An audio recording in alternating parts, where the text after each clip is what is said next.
Hello, all you nerds out there in YouTube land. Welcome back to 3MVTA. I'm your host, Big Jake, and this time around, I'm going to be ranking the Resident Evil game series from what I believe is the worst game to the best game in the franchise. I thought this would be a good opportunity to do this right now since we got a new movie coming out this month. Let's all pray, all of us fans that are fans of the franchise, let's pray that it's better than the original set of movies. The lesser said about that, the better.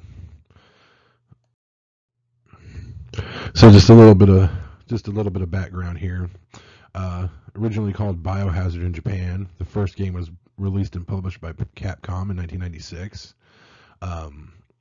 Anybody who's a fan of the horror survival genre has played this game, and it was pretty groundbreaking for the genre as a whole when it came out. There was really nothing too much like it at the time, so I can understand why it got such a big following even from its initial release.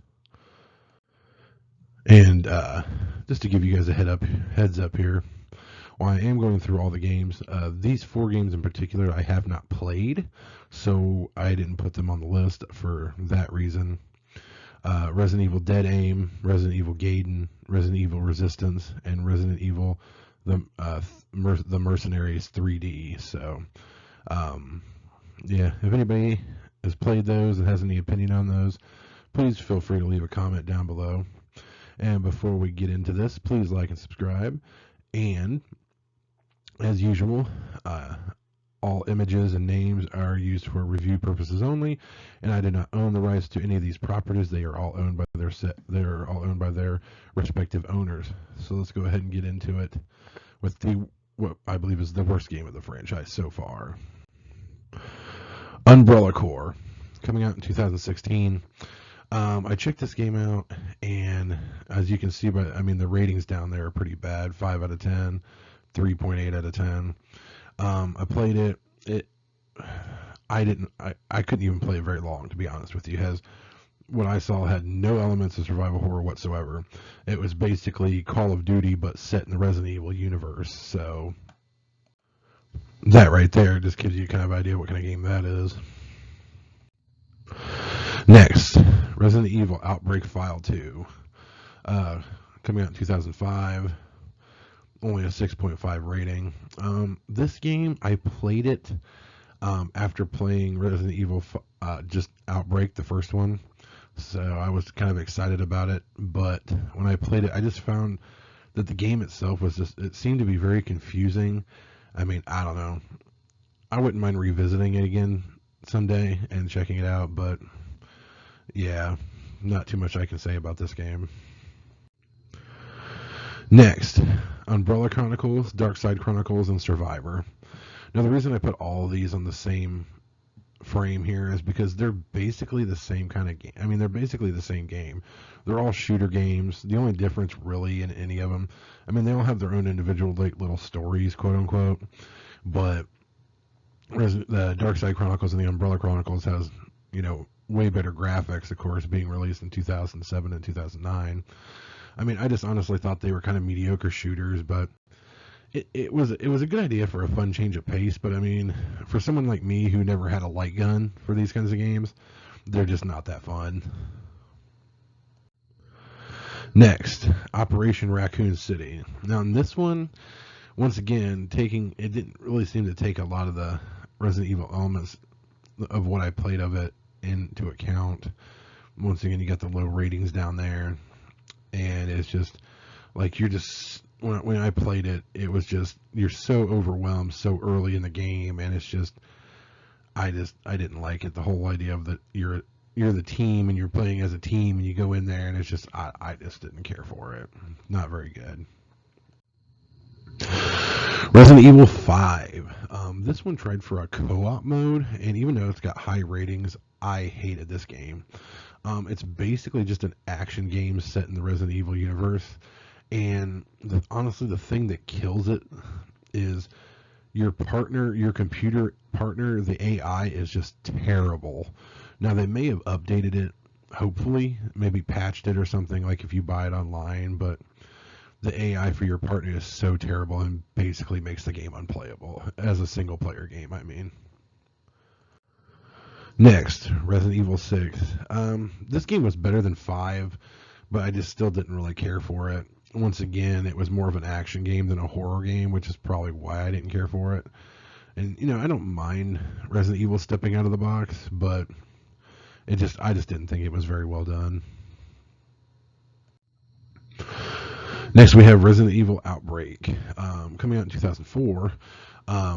I actually thought that this one was a decent breakaway from the usual formula. While it's still survival horror, you play as several different characters and going through different stories of the game. Which we've had before, where you can play as one or two characters, but in this game, you play as, I think it's like 5 different characters you can play as. And I mean, I had fun with it. It's definitely not the worst. It's definitely not the best Resident Evil game, but it's definitely not the worst either. Next, we have Code Veronica and Code Veronica X. They are the same game. It's just that it was called Code Veronica when it was released on Sega Dreamcast, and then all the other versions were called Code Veronica X for some reason. I really don't know why. Coming out in 2000, it was a decent entry into the Resident Evil game franchise. You play as popular characters like Chris and Claire Redfield, and or is it Jill Valentine? I actually don't remember now.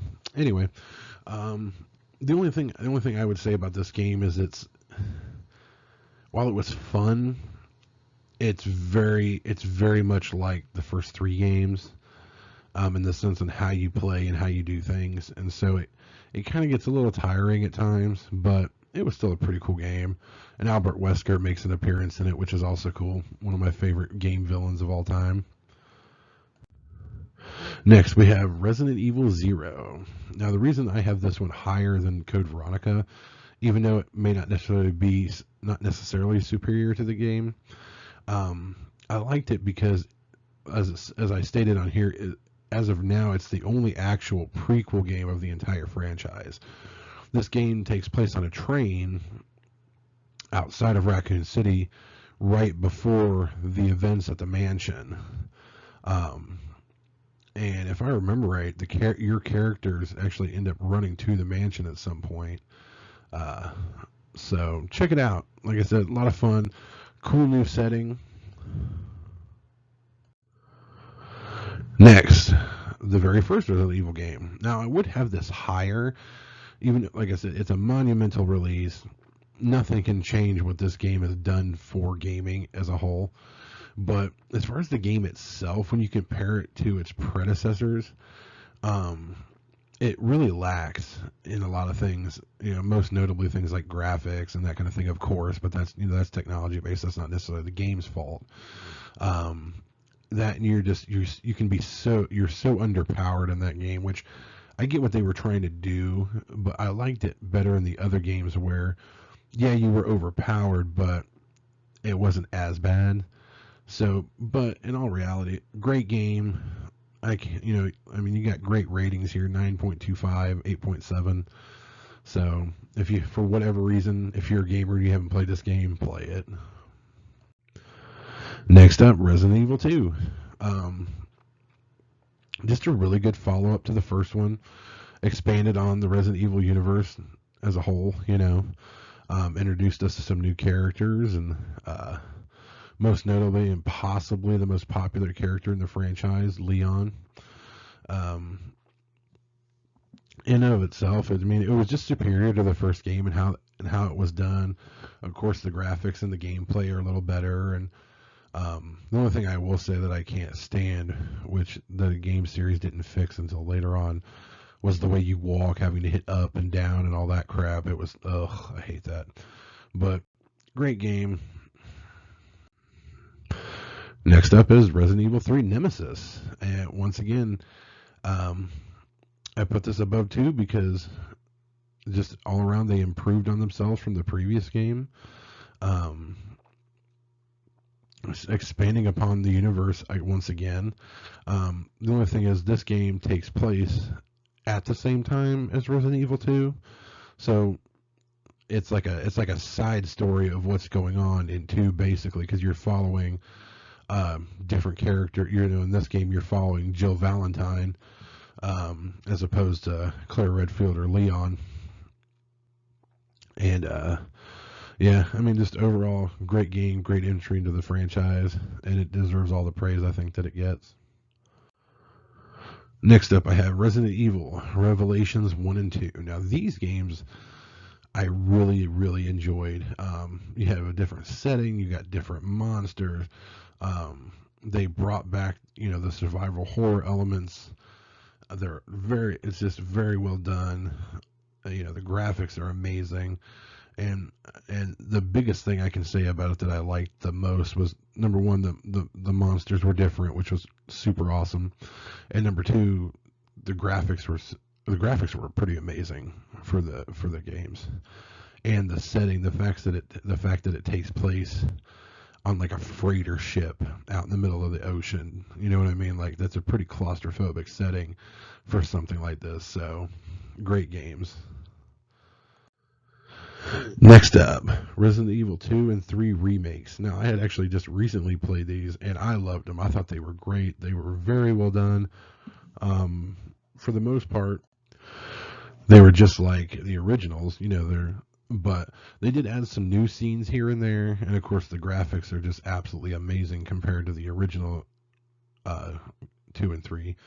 And like I said, I just thought it was awesome. I love the fact that they remade it, and with the better engines, and like I said, they added there's some different scenes in there that weren't in the original, and so yeah, all in all, I thought it was a pretty cool idea to remake these, for the newest generations that weren't, that didn't play them when they came out like people of my generation did.